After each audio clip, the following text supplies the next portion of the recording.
This is RJ Carbone, and you're listening to BD4. That's one by Mattingly. Oh, hang on to the roof. Good. The Rose. He shook up the world again. Anthony for three. Bang! That one goes down. And the game is tied. See ya. A monster home run. Back-to-back home runs by the baby Bombers. Penetrates, creates, and showing some dexterity as well with the left hand. It's on its way. There it goes. And the Yankees are going for the win. Oh! Let's go! Off the window! Oh, Jimmy Barrett! Unbelievable. The first punch he threw. Houston ducks under. Got it! With 8 left. It's time! Yankees win. Yankees win.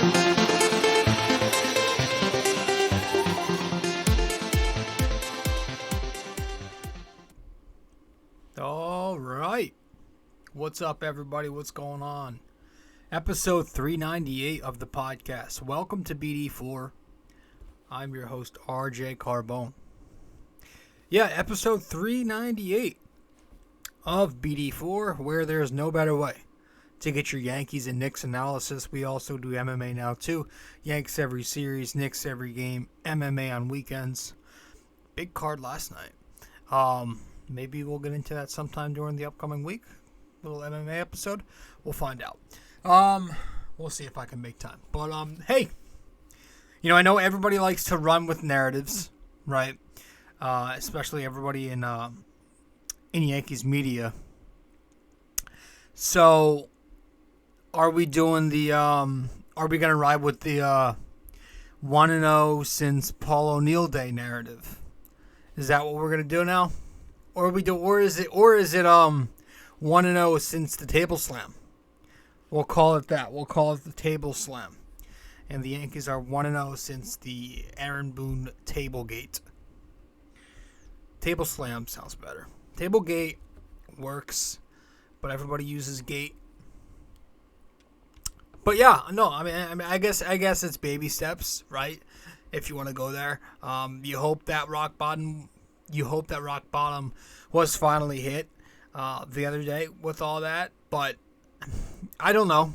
I don't think so. I think this team is what they are, and like I said, I think the Yankees. I honestly think they're going to get hot again sometime between now and the end of the regular season. I do. That's bound to happen. It's baseball. The thing about this is I think it's more than just a stretch that they're on right now. Bad play. So while I do think they will get hot again, I also believe that during this 25 and 31, well, no, 25 and 34, 56 gamer, I think the Yankees have shown enough during that stretch, and I put that in quotes, for me to gather the assumption that they're pretty much the same team they've been for the past several seasons, where they're going to rely on hitting home runs offensively.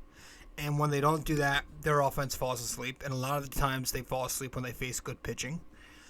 And on the other end of the thing, their pitching is up and down. You know, you don't know what you're getting from your supposed ace. You got him, and then you got a bunch of question marks behind him as well.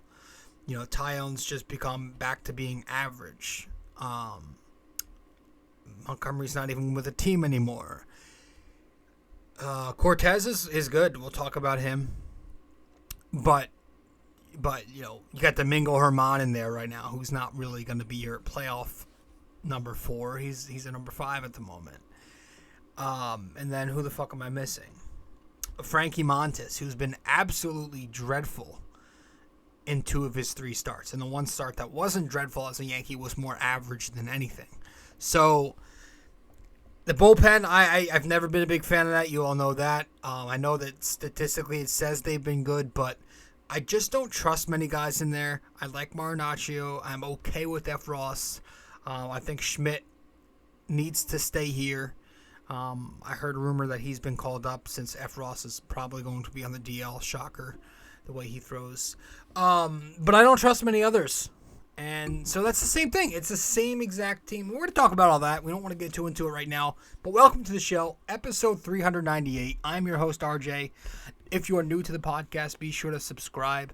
Follow us on social media. Download these episodes. You know all that stuff. You can also go to BD4blog.com to read the blogs that I write. BD4blog.com. With that all said, let's get to our first break. We'll get back and start the show. Hey fellas, I've noticed that only a small percentage of you who watch BD4 on YouTube are actually subscribed.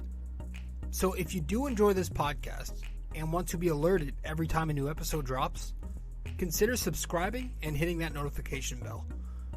This way we can help the podcast grow and you won't miss a single episode of BD4. Alright, so if you guys want to follow me on social media, I'm on Facebook, RJ Carbone, and I'm also on Instagram at Rob J. Carbone. That's Facebook, RJ Carbone, and on Instagram, I'm at Rob J. Carbone.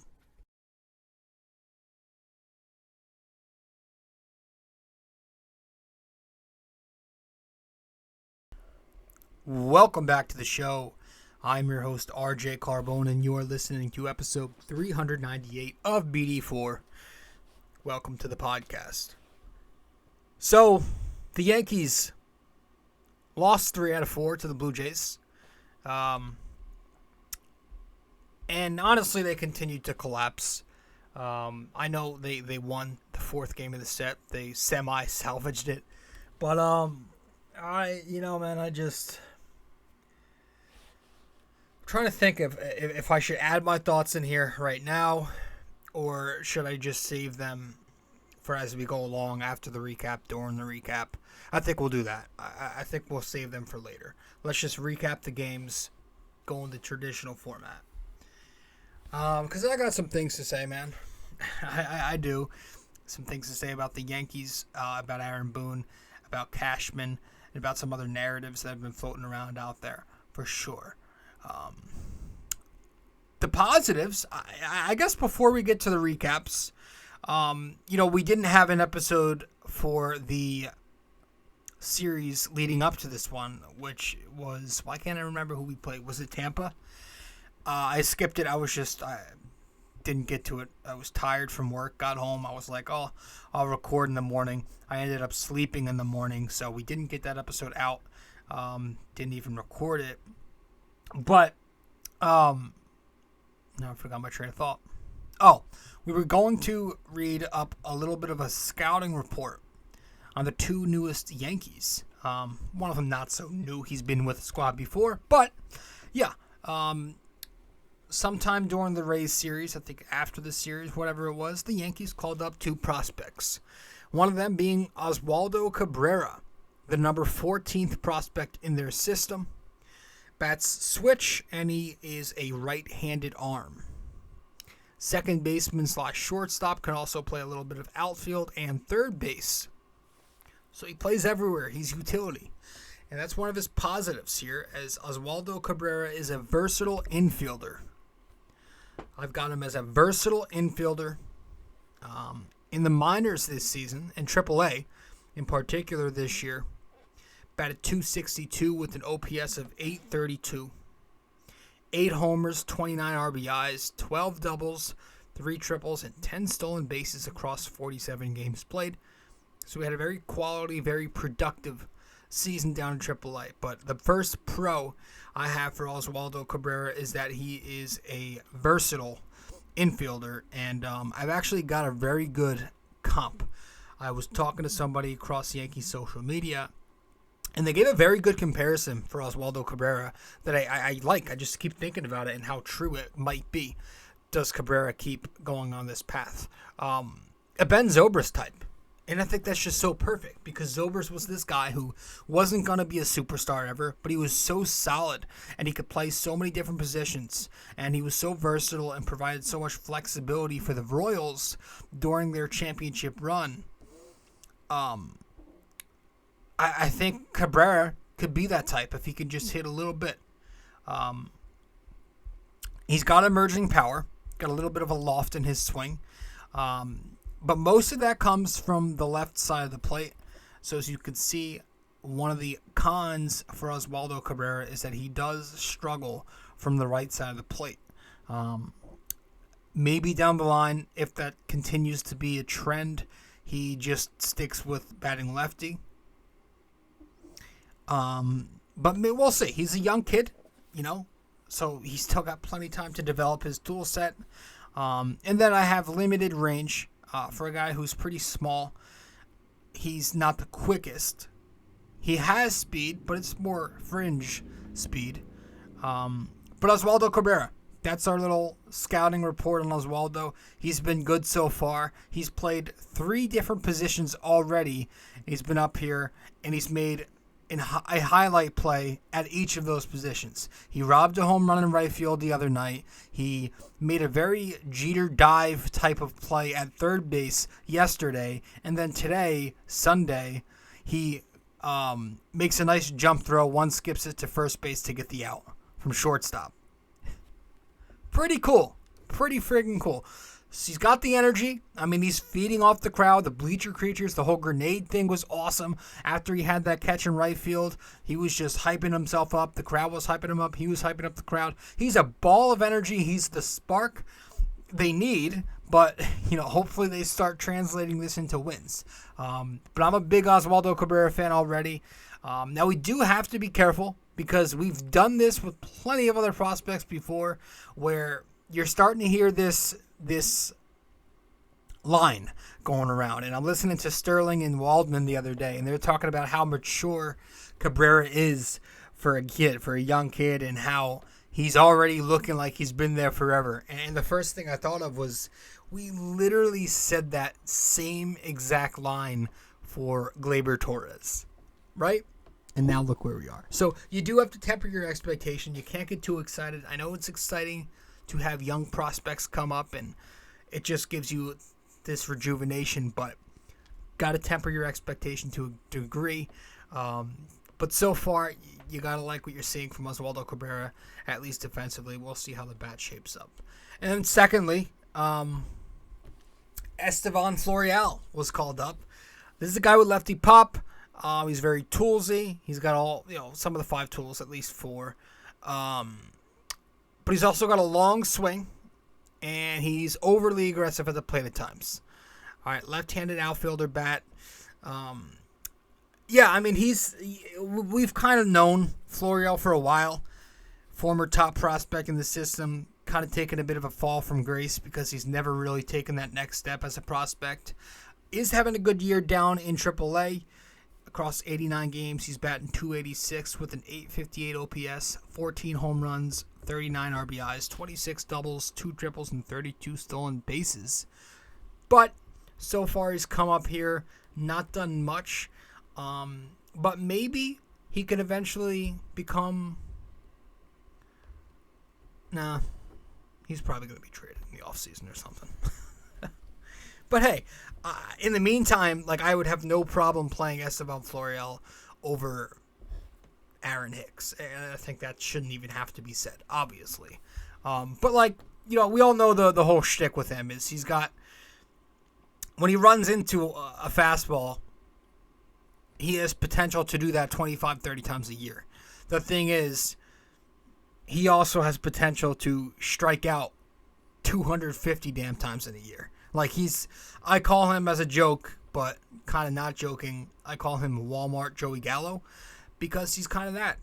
He's like a poor man's Curtis Granderson, right? That was another comparison I used to throw out there with Florial.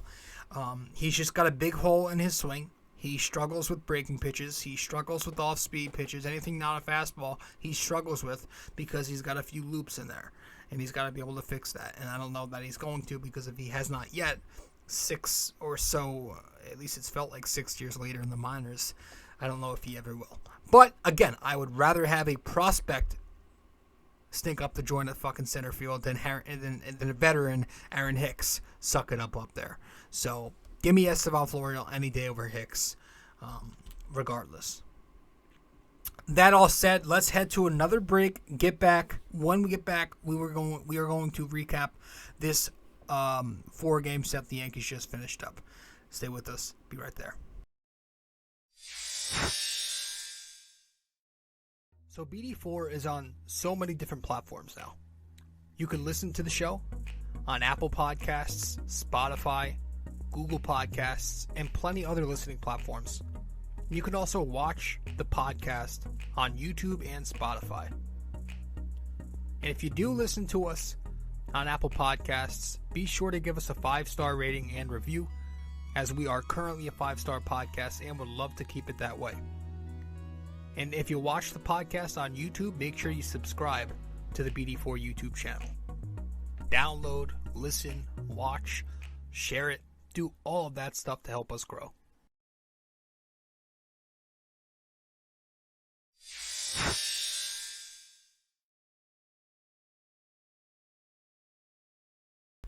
All right, welcome back to the show. I'm your host, RJ Carbone. You are listening to episode 398 of the podcast, BD4.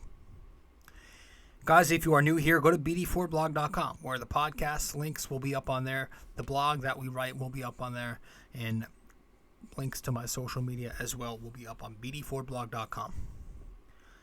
Is up on BD4blog.com. All right, let's get to it. Let's recap this series. Let's go over each of these 4 games, summarize things, talk a little bit about what happened. So, game 1 of this set, jeez, feels like forever ago. 4-game series I hate doing recaps of because it's just so long. Crack my neck. The first game of this set, the Yankees, they lost. 9-2. They lost to the visiting Toronto Blue Jays. You had Frankie Montas. I'm going to keep saying his name wrong. I forget all the time. I think it's Montas. Going up against Jose Berrios. Top of the second inning. You get the Espinal fielder's choice. That scores a run. Springer singles. That scores more. And then Guerrero with the home run scores even more. Plates 5 runs for the Jays in the inning. It's all of a sudden 5-0. Great job, Frankie Montas. Bottom of the third. DJ LeMahieu picks up a base hit, run scores. Judge hits into a force out, but a run does score. 5-2. The Yankees cut it to 3. But that was it. They go silent the rest of the way. And in the top of the 5th, the Jays add on when Kirk doubles, makes it 6-2. And then the Blue Jays officially end all hopes for Yankees fans. When in the top of the 7th, you get the Alejandro Kirk sac fly this time, and then Hernandez double. It was 9-2 Blue Jays after the top of the 7th, and that would end up being the final. Frankie Montas, 6 innings, 6 runs, 8 hits. Half of them were extra base hits, a walk, just 2 strikeouts, 92 pitches, and the loss. It's frustrating, man. It's very, very frustrating. And again, I kind of want to start ripping Cashman for this, but I want to save that for later. We have that in the notes for after. But just really quickly, Frankie Montas has to find it. You have to get it together because, one, the Yankees are in a rut right now. Whatever you want to call it, I think it's more legit than it's just a rut. But whatever you want to call it. They need wins. They need pitching performances. They need guys to be able to keep them in games. And for Montas to go out there and just do that 2 times out of 3, and again, his only good outing be average, that can't happen. We traded top pitching prospects for you. Our very few top pitching prospects that we had. Like, we have a shallow prospect pool of pitchers now. Although the guy we got for Gallo was pretty decent from what I'm hearing. But we paid up to get you. We flopped on Castillo, if we even fucking attempted Cashman. And we decided to go for Frankie Montas. And now you're hearing this whole injury milking shit. Like, he's coming back from injury. How many times are we going to say this? Like, when can he go then? We traded for a guy that needs to be milked the rest of the way? Why didn't we hear about this before? I feel like it's just starting to come out. Like the excuses. But he's got to step it up. He's got to be a number 2, not a number 3. He's got to be a number 2 pitcher, a 1A. even. Like, he's got to start pitching 6 innings, 1-run ball, 7 innings here and there. Like, get the shit together and figure it out. Not a good start to his Yankee career. Frankie Montas, 6 runs, again, just dog shit. Abreu and Licky from there, combined 3 innings, 2 runs, 5 hits. The lineup in the first game of the set scores 2 runs on 7 hits, 2 of them for extra bases, 2 walks, 13 strikeouts, 1 for 10, with runners in scoring position. He had LeMahieu, Rizzo, Cabrera lead the team in hits with 2 apiece. Nobody hit a home run. Rizzo was on base 3 times, and then Judge had the only RBI. But the Yankees lost. The Yankees lost that one 9-2, and we'll get to the second game of the set right now. The second game of this set was another loss, shockingly. The Yankees this time got shut out. 4-0 shutout. Taillon versus Kevin Gausman. And again, right away, just in a hole. Top of the 3rd inning, Gurriel Jr. ground out to score a run. Top of the 4th inning, Hernandez, the home run, 2-run shot. It's 3-0 Blue Jays. And the Yankees don't score. Top of the 9th, the Blue Jays add 1 more just for the hell of it. Jansen sac fly. It's 4-0. The offense does absolutely 0. No runs, 4 hits. None of them were for extra base hits. All of them were singles. 1 walk, 8 strikeouts, a double play hit into 0 for 2 with runners in scoring position. Rizzo, Donaldson, Glaber, and Cabrera were the only 4 Yankees with a hit. Disgusting. Pitching-wise, Jameson Taillon, very average. 5 innings, 3 runs, 6 hits, 3 of them for extra bases. Didn't walk anybody this time. Great, but wasn't great. 80 pitches, got the loss. Trevino, Peralta, Lasagna, and Chapman pitched from there, combining to go 4 innings of 1-run ball. And, I mean, there was nothing else to talk about in the second game of the set. In the third game of this set, the Yankees once again would lose, officially putting their pace under 100 wins. Isn't that amazing? How this team was on pace to win damn near 125 games at one point in like early to mid-June. They were. And now, and at that time, we were saying, dude, they could be a disgusting 500 team the rest of the way and still win 105 games. Guys, they've been so bad that they could continue playing 500 ball from now to the rest of the season, and I think they would win 80-something games. Like, they're on a pace to win less than 100. I think they're on like a 98-win pace now. I don't know what that went up to after the win today, but it's amazing to me how that's just, talk about a collapse. They lost 5-2. Garrett Cole versus some kid, something White. The Yankees scored first. Florial, the RBI single in the second inning. But, you know, Bradley and Kirk pick up a pair of doubles off of Cole in the 5th. Good job, buddy. It's 4-1 Jays. At the bottom of the 8th, Glaber hits the home run, 4-2. Yankees have a little hope. Nope. Matt Chapman homers in the top of the 9th, 5-2 Jays. They win. Garrett Cole, man. 6 innings, 4 runs, 5 hits, 2 walks, 5 strikeouts, 106 pitches, and another loss. I don't know if this guy, and I'm not trying to be an asshole here, I don't know if Garrett Cole has the guts for New York City. Because to me, it just feels like every single time his team needs him, he fails to deliver. And whenever that always happens, I can't stop thinking about CC Sabathia. How even at the end of his years, when he was past his prime, one of his final seasons with the Yankees, he earned the nickname The Stopper. The Stopper. CC Sabathia was the stopper because anytime the Yankees lost a game, they would purposely schedule him for that next day, they would actually purposely schedule him. That'd be impossible. But he would happen to pitch the next day, and it would be an automatic win. He was like undefeated for a while, and his ERA was very low after a loss. Like he earned the nickname The Stopper. Garrett Cole is the opposite of that. I mean, would it kill the guy to go and throw up a 7-inning shutout once in a while?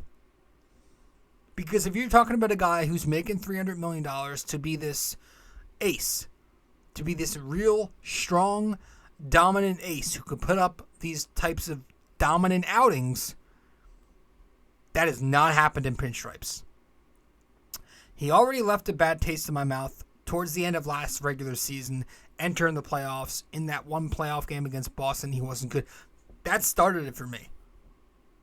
And he's not redeemed himself with the spider tax shit and then making multiple excuses for himself after that during this season. He's just not pitched great overall in New York. He's not been an ace. He's been more of a number. I would even say this year you can make a case that Garrett Cole's pitched like a number 3. That might be too harsh, but I think there's an argument you can make. He's definitely not pitched like an ace. I can tell you that right now. And anybody who says he's been an ace this year is they're biased, or Cole's got their nudes. It's not been good. And he's got to get his shit together, because if the Yankees are to go anywhere in the playoffs, Garrett Cole has to be not a number 2, not a 1B, an ace. A number 1 ace. An alpha ace. If the Yankees are to do anything, he's got to start it. After him, it was Marinaccio, Efros, and Abreu. 3 innings, 1 run combined. So, like Abreu. Why do we keep going to this guy? He is not good.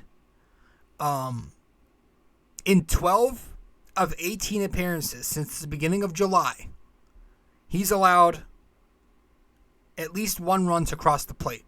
Whether that's an earned run, a run, or an inherited runner to score, he's allowed at least one of those runners to cross the plate every time. 12 out of 18 times he's come in since July. That's really friggin' bad. So he consistently does not get the job done. He consistently does not get it done. 12 out of 18 is, 12 divided by 18. That's got to be 70%.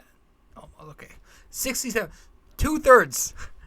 67% of the time he comes into a game since July, he's not getting the job done. That's disgustingly bad.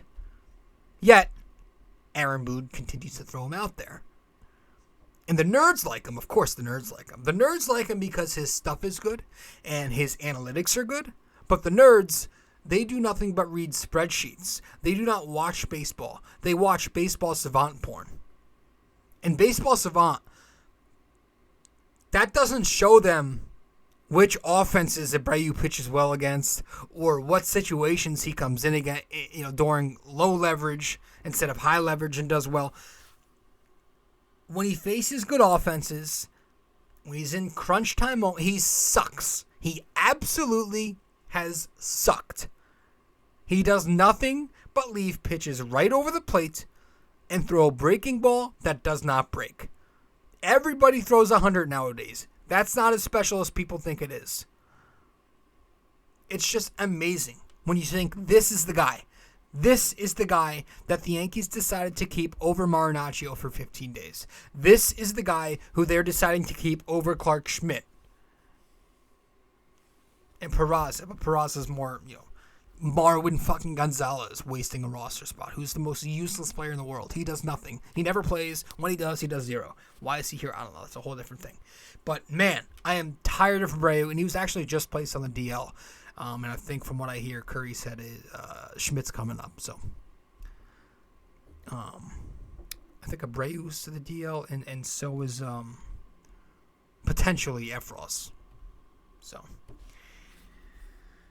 good for Clark. The lineup in the third game of the set produced 2 runs on 9 hits, 2 extra base hits, 1 walk, 11 strikeouts, 1 for 8 in scoring position. Not good.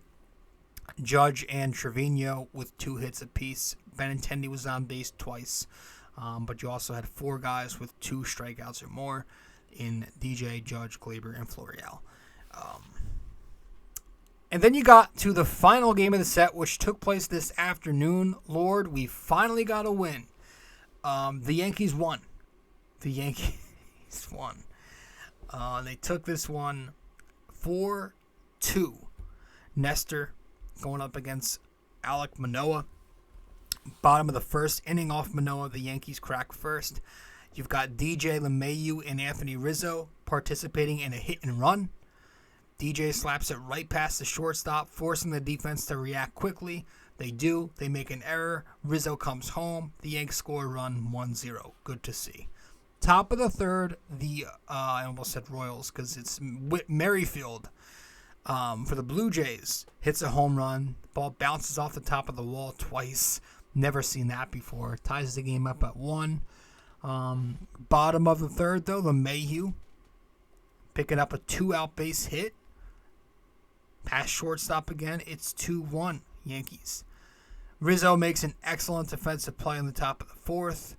Bottom of the fifth, some drama. Andrew Benintendi doubles. Judge comes to the plate later. He gets plunked. The benches kind of clear out. Judge is walking straight to Manoah, wants to talk to him. Cole is throwing a tantrum. He's exploding. Seemed like it was nothing, and it ended up being nothing. Nothing really escalated from there. I don't know what that was about, but I liked the fire. And from the start of this game, you could see the Yankees had fire to them. It was Paul O'Neill day. That was cool to see. But in that first inning, when DJ had the RBI, you see him at second just aggressively clapping, and he doesn't do that often. Like, Rizzo's pumping his fists, and you could just see the energy was there today. And you hope that they can take that momentum and carry it. Top of the seventh, Peralta walks Jackie Bradley Jr. with the bases loaded. It's 2-2 because, of course, that happens. Bottom of the seventh, the Savior finally has, with what hopefully can be his Yankee jump starter moment, Andrew Benintendi. His first Yankee home run, and it was a big one. Number 4 in the season. Puts the Yankees up, breaks the tie, makes it 4-2. Top of the eighth, Oswaldo Cabrera making that highlight play. Like I said, he's made 3 different highlight plays at 3 different positions, and he's been here for 4 days? And, the bullpen shuts it down. Trevino, 2.1 innings, closed it out, got the win. Lasagna and Peralta pitched before him. They got an out each. Lasagna, a hit, a walk, another run. I sadly think he's done. I think he's cooked. It's not happening with him. If it hasn't happened yet with him, it's not going to happen this year. I'm a believer in that. I just think he's done. It's not working this year for him. I call it a season, put him on a fake deal, then again. He's bad. He's not missing any bats. Even his good outings aren't looking the same as they did last year. I think he's done. Cortez isn't done. I'm like, this guy's their ace. 6 innings, 1 run, 3 hits, 1 walk, 5 strikeouts. He's their ace. Not only is he their most consistent pitcher, but he's there when they need him. Like, when they need a good start, he's there. And he's making what? $7,000? $7,000 to do what Garrett Cole's supposed to be doing. Let's be honest. Pretty fucking pathetic on Garrett Cole's part. Pretty awesome for Nestor Cortez, though. He's officially legit. Like, I'm in. I've got no more concern with Nestor. No more question to see if he can hold this up. I'm not concerned about the fatigue thing. I'm there. I think he's... Excuse me. I think he's good to go. Maybe I'm late with that. Maybe, I should have been in. But, I'm not concerned about Nest. The lineup was better today. Still not great. 4 runs, 6 hits, a couple of walks, 12 strikeouts. Benintendi and DJ pick up 2 hits apiece. Benintendi, the double, and then the 2-run home run. His batting average is back up to 300. DJ had the other RBI today, and then Trevino had another hit. But yeah, man, it was a good series. If you ignore the first 3 games, I can't get too hype. You got to be better. You just have to be better. And it's just the same thing with the lineup. They produce very similar offense every year. Like, once again, this series, they continue their cold spell is awful. Like, they're not even competitive right now with some of these at-bats. The entire series, they drew 7 total walks. 7 walks in the entire 4-game set. When they're on, they draw 7 walks in a game on a bad night. That makes no sense. When they're on, they draw 7+ walks in a game. But they drew 7 walks the entire 4-game set. They're not even working counts. In the second game of the series, they had just 2 opportunities with runners in scoring position. They were 0 for 2. Just 2 chances there. Overall in the series, they were 4 for 26, which is 153. I mean, you're getting shut down by everybody now. Berrios, who was having a terrible year, did not matter. He goes 6 2/3, 1-run ball. Some 27-year-old random named, was it Mitchell White? Did not matter. 4 innings of 1-run ball. Just, like, you got to look at it and you got to get a little bit real. Like, I don't know how many times I can say it. And I'm sure you're saying it too if you're a smart fan here. You will not find any type of consistency, or more importantly, any type of postseason success with a lineup that is unable to hit the ball. Hits, H-I-T, unable to hit the ball. I'm not talking about hitting home runs, because home runs, to me, that's not hits, that's slugging. All right? When I say hits, I'm not talking about home runs only. I'm not talking about walks. I'm talking about hits. Singles, doubles, the occasional triple. Like, those are hits to me. Home runs are popular. I get it. They're still the most difficult hit to get. Right? They don't come around as often, though. That's the thing. Home runs, as popular as they are still the most difficult hit to get. They don't come around as often as singles and doubles. And I mean, just look at this lineup. Look at the lineup. Look at these averages, man. After Aaron Judge, LeMahieu, Trevino, and IKF, it gets fucking ugly with some of these batting averages. You've got 7 guys who enter today's game below 230. So these stats are 1 game late. Rizzo, batting 220. Donaldson, batting 223.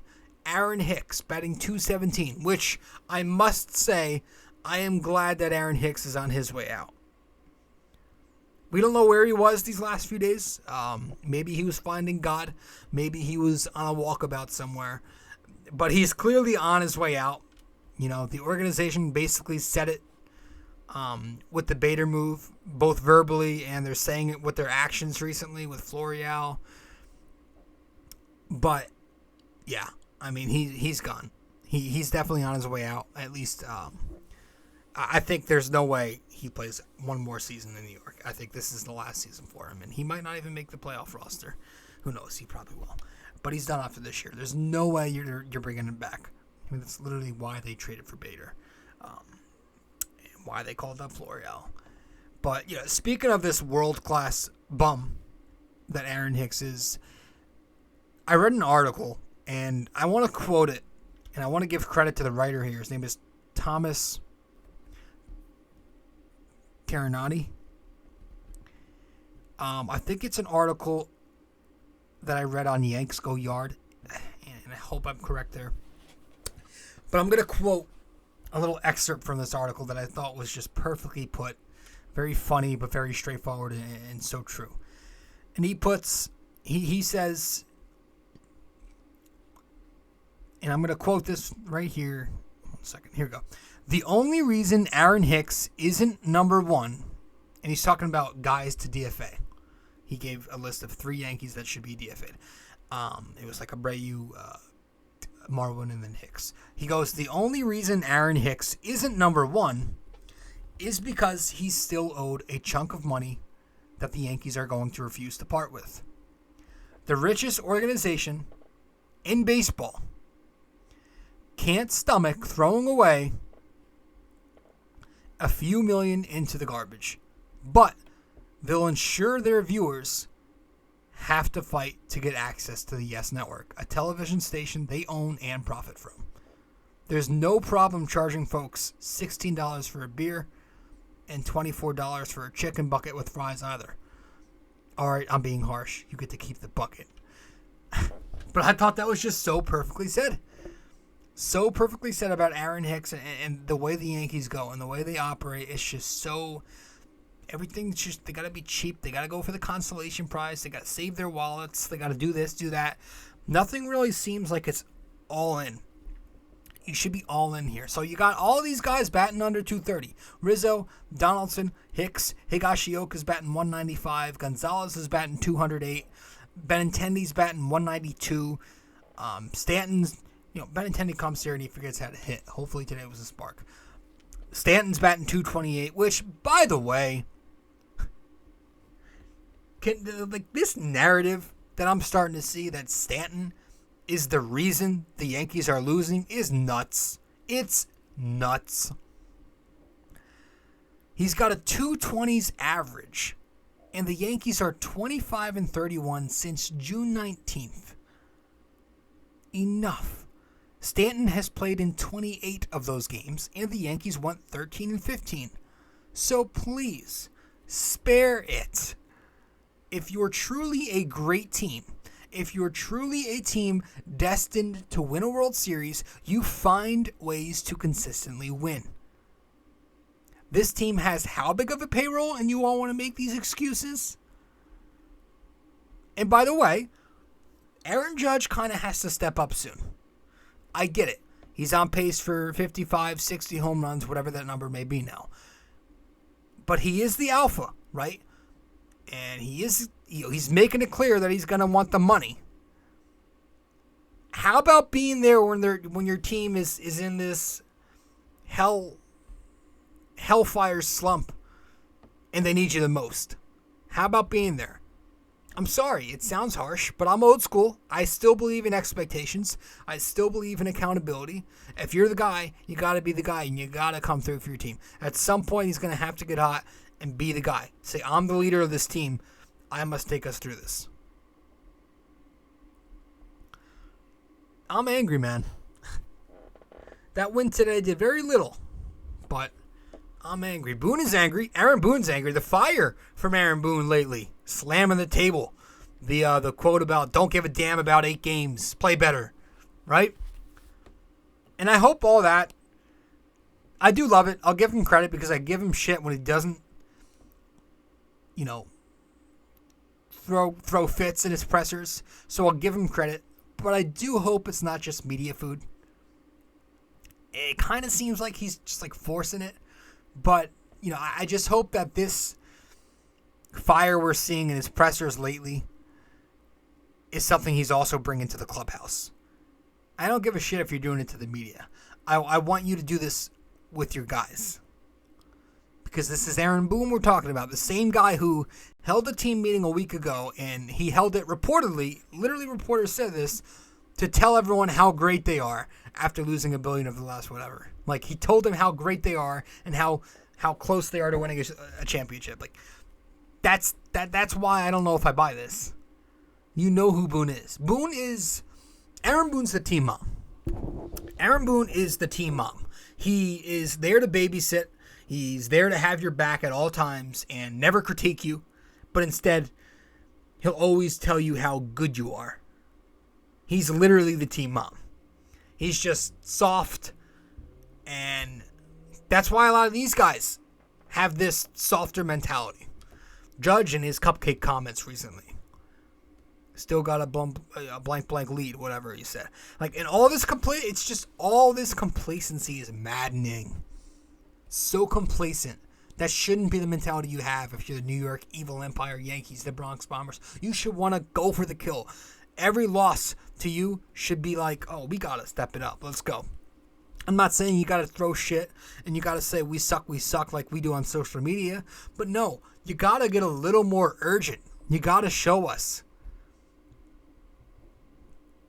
And they're not showing us. They're not. You wonder why these guys aren't showing up in these big games, these high-pressure games. Complacency. They're just so complacent with their division lead. Look back so far. All these high-stake games, like the ones against Houston. The Yankees are 2-5 against the Astros. The 2 games against the Mets so far. We got humiliated. 0-2 against the Mets. Some of those Fenway games were brutal this year. In this past series against the Jays, a big series, divisional series, we lose 3 out of 4. The high-pressure series with something on the line, we don't do well. Little success. That's not a good indicator for postseason. You got to be able to have a mentally strong team. And I hope that these guys can do it. It seems like we're so focused on getting home field advantage because we know this team just melts on the road. They can't play away from home. You got to be mentally strong, man. You got to win a title. Let's go talk about Cashman when we get back from break. Stay with us.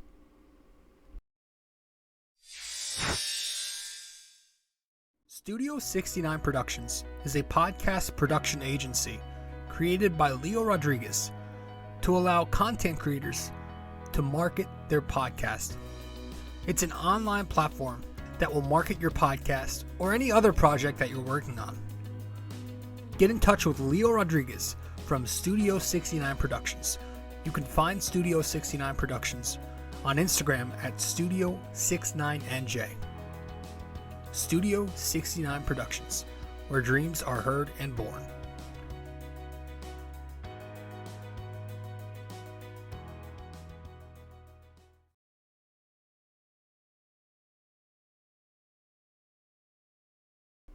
I'm basically just going to put it this way.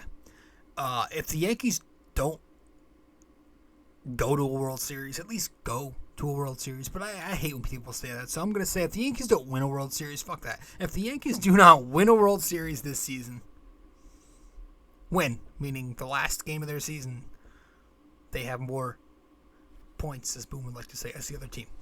If they don't win a World Series, Cashman has got to go and you got to clean house.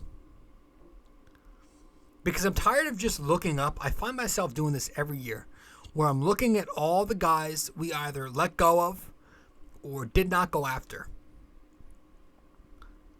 And they're having such solid seasons. This year, it's like Castillo, Montgomery, J.P. Sears, guys in the offseason like Gio Urshela, Freddie Freeman, even Thairo Estrada from a few years ago who we DFA'd for no reason, doing well. Castillo has faced us twice since the deadline. He killed us both times, and he's developed into an ace. Montgomery has as many wins in 3 starts than the Yankees did in their last 17 games heading into today.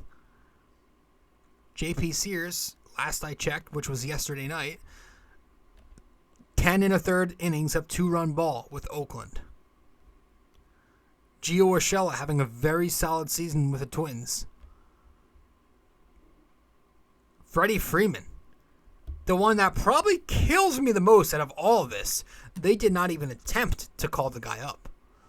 He's batting like .330. He's got 40 doubles. He's killing it.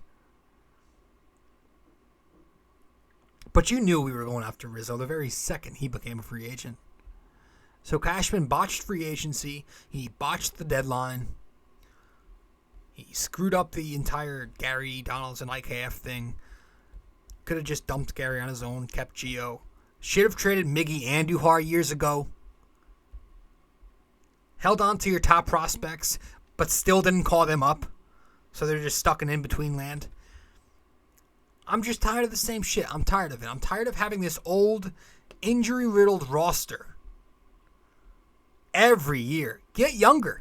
And get guys in here who can play every day so we don't have to keep hearing this bullshit narrative that the Yankees will be okay because this isn't their final roster yet.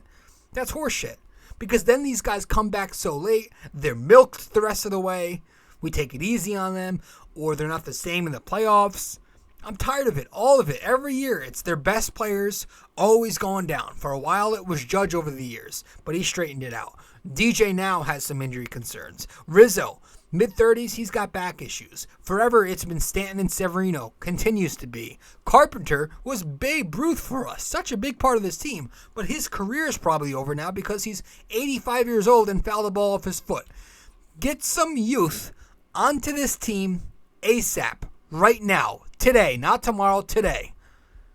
And please, for fuck's sake, if it's too much to ask, hopefully it's not, develop these guys properly. Develop them properly, because I am tired of having these guys come here, getting off to hot starts, and then fading, then falling off, because it happens with so many of these guys outside of Judge.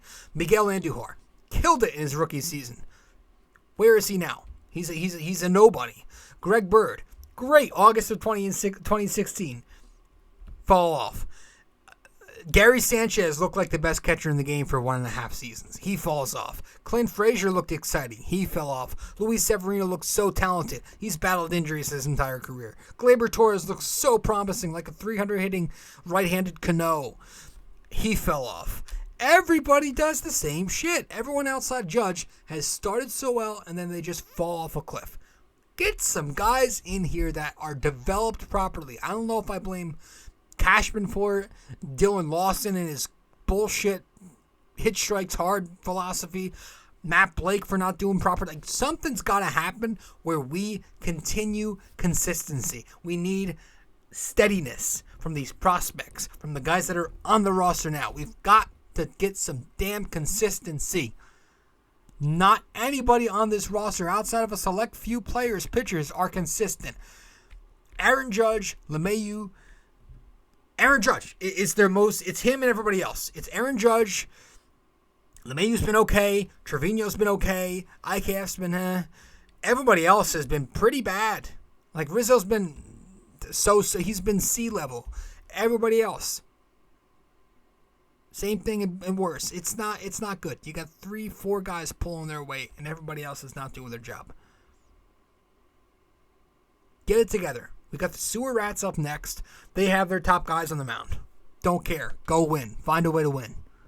The Yankees have the payroll, and they're supposed to have this lineup that makes other teams say, "Oh, it's going to be tough." But instead, we're saying that about opposing pitchers? No.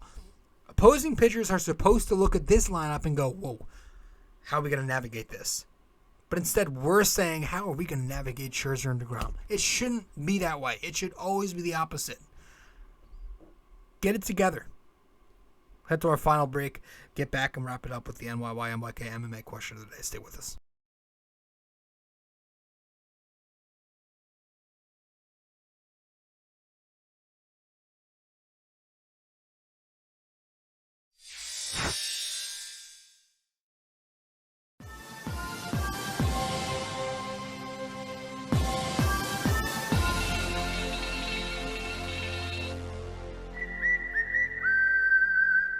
All right. So for episode 398, our NYY-NYK-MMA question of the day is: in 2016, Aaron Judge made his MLB debut with which other rookie, hitting back-to-back home runs together? In 2016, Aaron Judge made his MLB debut with which other rookie, hitting back-to-back home runs together? Let me know the answer wherever you can reach me, whether that be on Facebook or Instagram, wherever you can find me. If you get it correct, I'll give you a shout out. If not, I'll let you know what the answer is in the next episode 399. So one last time, our NYY-NYK-MMA question of the day is: in 2016, Aaron Judge made his MLB debut with which other rookie, hitting back-to-back home runs together? All right, guys, thank you so much for tuning in. I appreciate it as always. I'm your host, RJ. Episode 398 in the books. Just a quick one. Actually, it was almost an hour. But hey, hope you guys enjoyed the show, and I'll catch you in the next one. Hopefully the Yankees find it. Hopefully the Paul O'Neill game was the one. I'll see you next time. Ciao.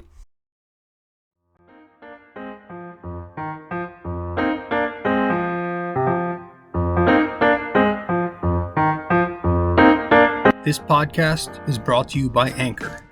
It's the best way to make a podcast. Download the Anchor app or go to anchor.fm.